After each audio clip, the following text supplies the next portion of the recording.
d'actualité et qui ne perd pas son actualité, à savoir le citoyen dans la cité. Alors si l'on parle beaucoup de citoyens, de citoyenneté, il est toujours et encore nécessaire de revenir sur cette notion parce que à l'ère des gouvernements ouverts et à l'ère du développement du numérique, il est nécessaire de s'interroger précisément sur la place du citoyen dans la cité. L'ouverture des gouvernements et l'évolution technologique donnent de plus en plus de moyens aux citoyens pour participer aux décisions qui le concernent, pour s'intéresser davantage aux affaires de la cité, pour prendre part à ces nombreux processus qui se développent et qualifiés de co-construction législative, tels qu'ils sont par exemple encouragés dans notre système français avant, mais également à la faveur de la loi du 7 octobre 2016 pour une république numérique.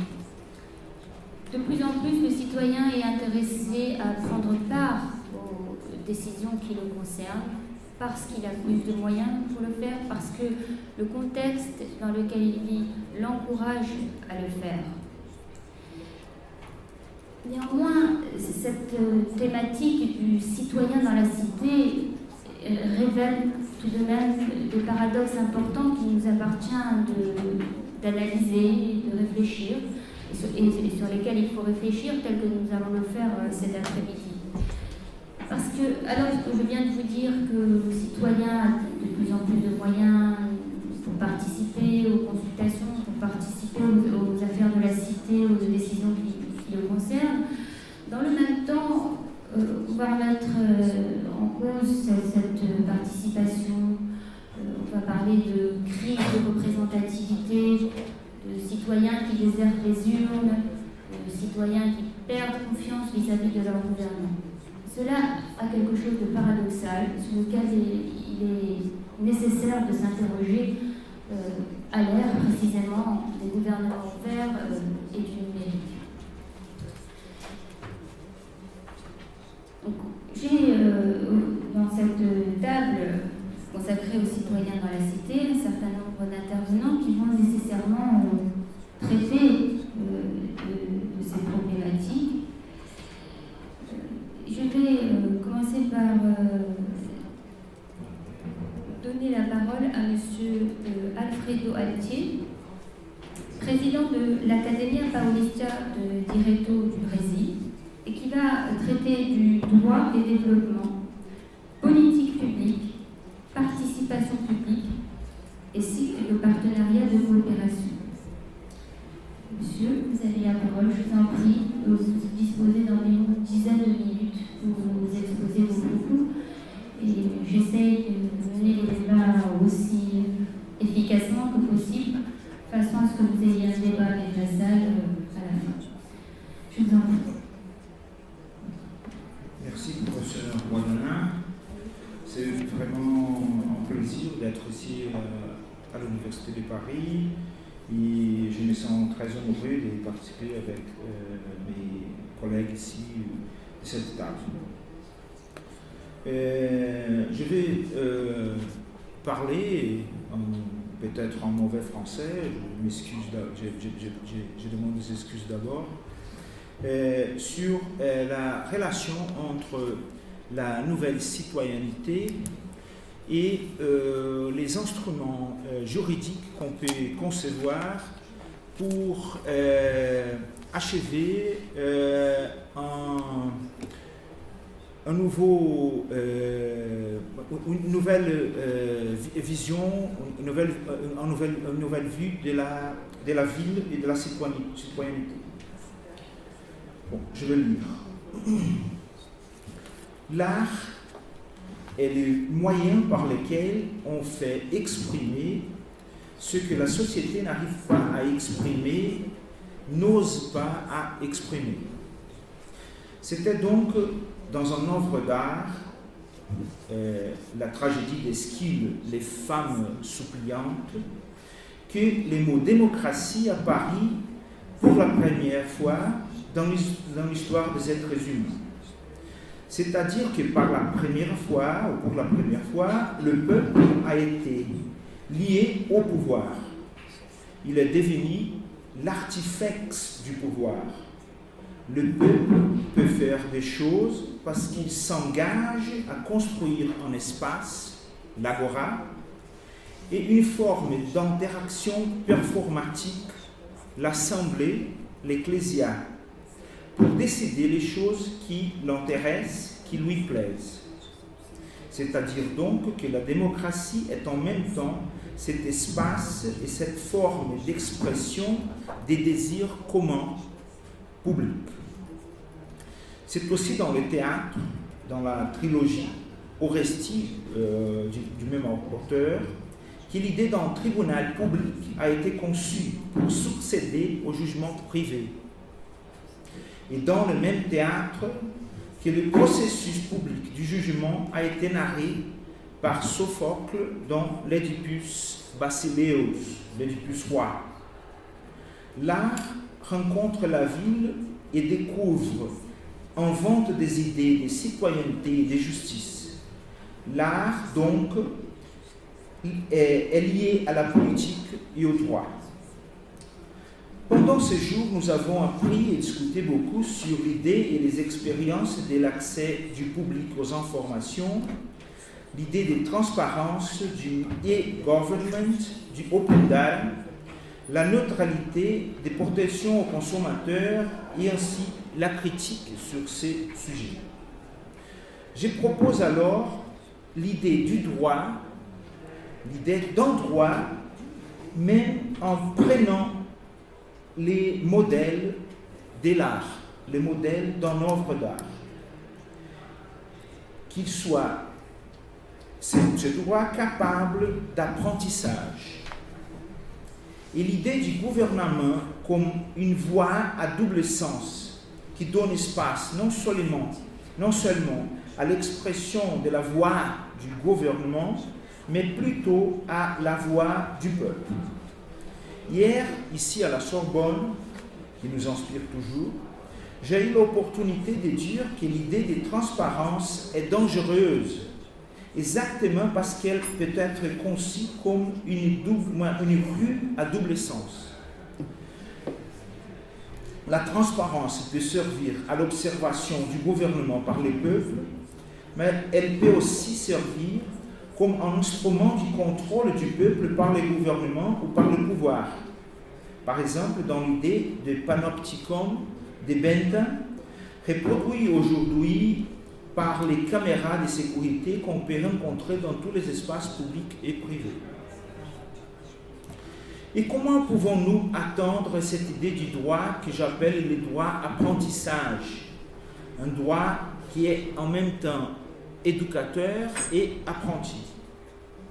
Le droit qui apprend, et dans l'acte d'apprendre, il peut imaginer, concevoir et réaliser de nouvelles idées pour la vie en société, obtenir par l'observation des expériences sociales des informations concrètes pour dessiner de nouvelles normes juridiques et politiques publiques. Je pense, par l'emploi, de comprendre des expériences importantes qui sont au courant dans plusieurs espaces, dans le Brésil, l'Amérique latine, l'Europe et en Afrique surtout. Par moyen donc des trois notions, gouvernance, politique publique et partenariat. La notion de gouvernance, en fait, substitue l'idée du gouvernement. Gouvernance, c'est le processus d'interaction par lesquels les auteurs étatiques et non étatiques conçoivent et appliquent les politiques publiques dans le cadre d'un ensemble donné de règles formelles et informelles qui façonnent le pouvoir, mais sont en même temps façonnés par celui-ci. La notion de pouvoir représente l'aptitude des groupes et d'individus à faire agir autrui dans leur intérêt et à induire des résultats particuliers. Mettre en place des institutions et des acteurs pour concevoir et appliquer les politiques publiques. Mais je pense plutôt à reprendre, à récupérer l'idée, par exemple, de Montesquieu ou de la philosophie classique, des puissances publiques, les capacités du peuple. Les politiques publiques sont les instruments de la gouvernance pour accomplir des buts établis par la société politique. Le partenariat est une technique contractuelle ou institutionnelle de confier à un acteur privé la réalisation d'une opération juridique et financière globale de longue durée, qui peut être une construction et la maintenance d'un ouvrage et l'exploitation d'un service. Je pense alors pas exclusivement aux grands partenariats public-privé, mais surtout aux petits partenariats qui permettent aux villes, communautés coopératives d'exploiter les services publics qui peuvent être la santé, la mobilité urbaine, la distribution de biens naturels dans le cadre du développement durable en respectant l'environnement. La gouvernance s'exerce de niveaux différents allant des organisations internationales aux institutions publiques nationales, aux administrations locales et aux associations locales ou professionnelles. Ces dimensions s'évauchent souvent, créant un réseau complexe d'intervenants et d'intérêts.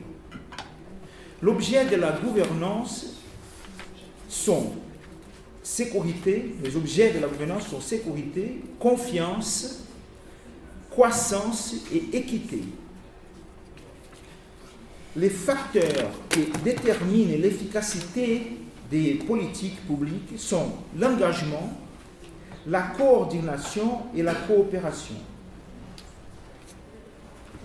Le but de ma recherche, c'est de développer au cours d'un partenariat international, duquel participe aussi le Conseil d'État français, un partenariat international consacré à l'étude des nouveaux modes de participation publique, à la conception, à la mise en œuvre et à la résolution des conflits en matière de politique publique.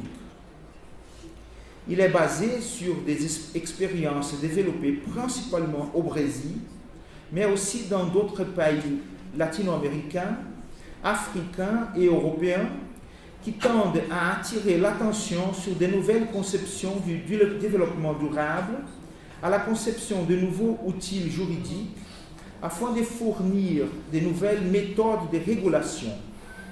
La compréhension des expériences permettra de repenser la relation entre les droits et le développement dans leur lien avec les politiques publiques et la participation du public. J'ai l'intention de réaliser la construction d'un cadre juridique existant et souhaitable où les contextes dans lesquels la coopération pourrait être comprise comme les meilleurs moyens de réaliser des politiques publiques consacrées à des projets de développement durable. Cette coopération est une méthode de participation et en même temps de mise en œuvre des politiques publiques efficaces. Le souci principal est de donner une idée de la contractualisation des politiques publiques pour la plupart du point de vue des personnes intéressées.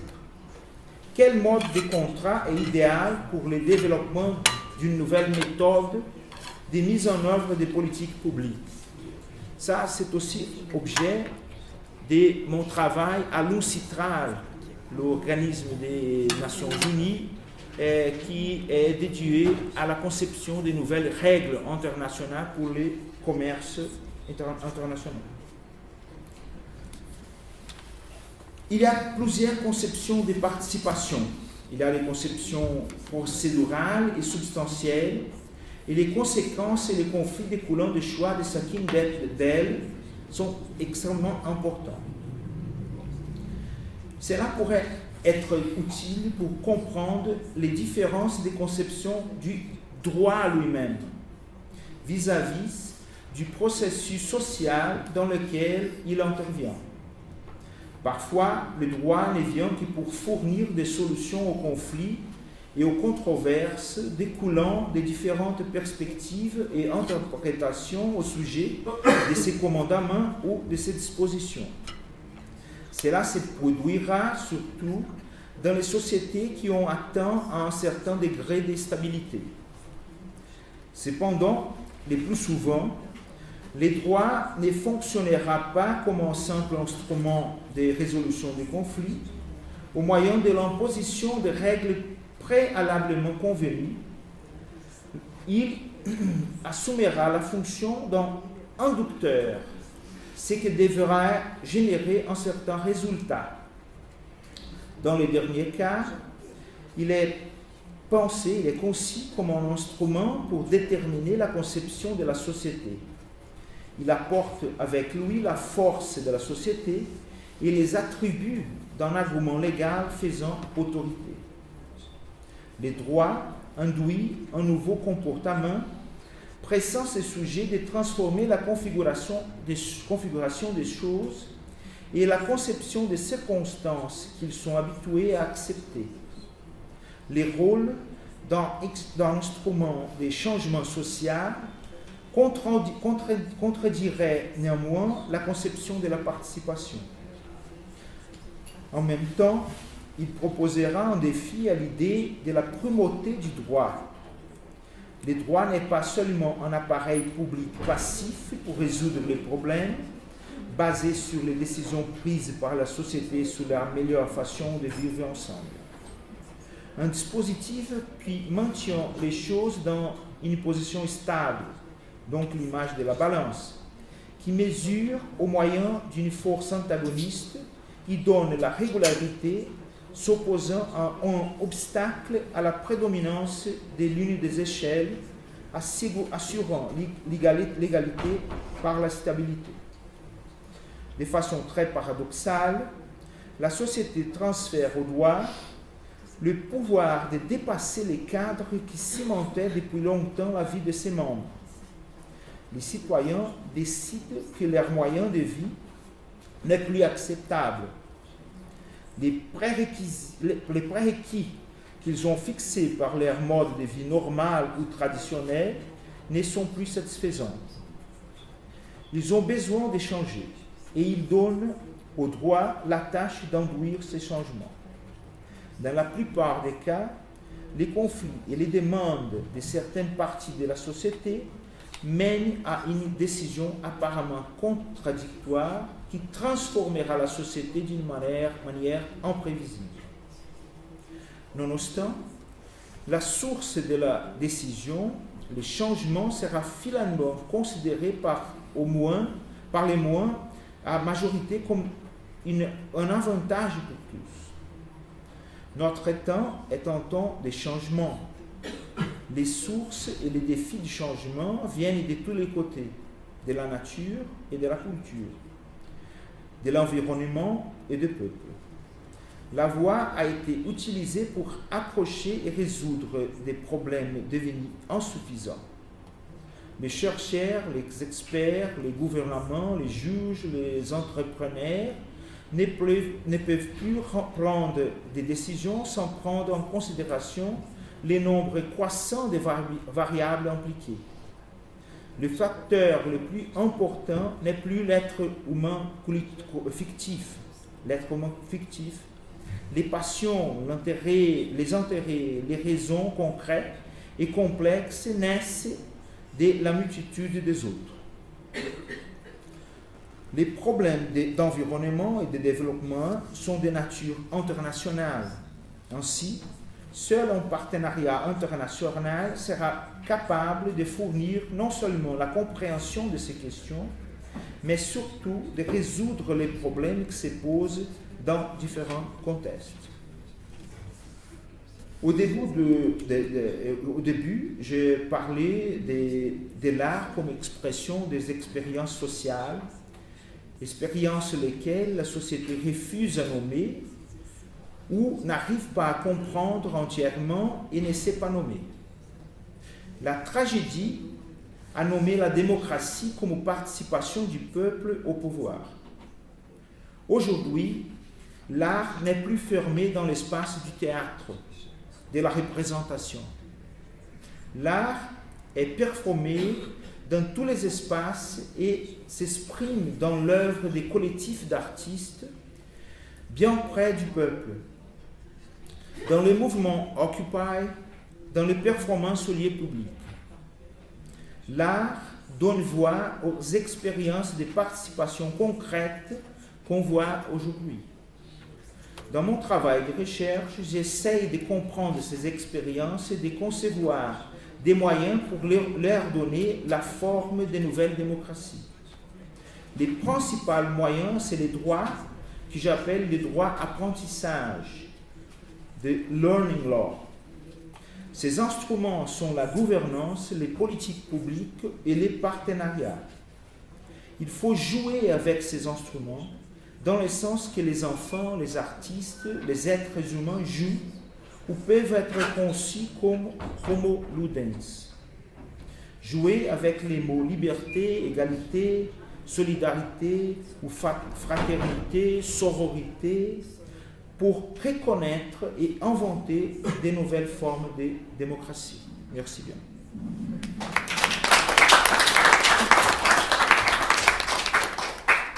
Merci beaucoup.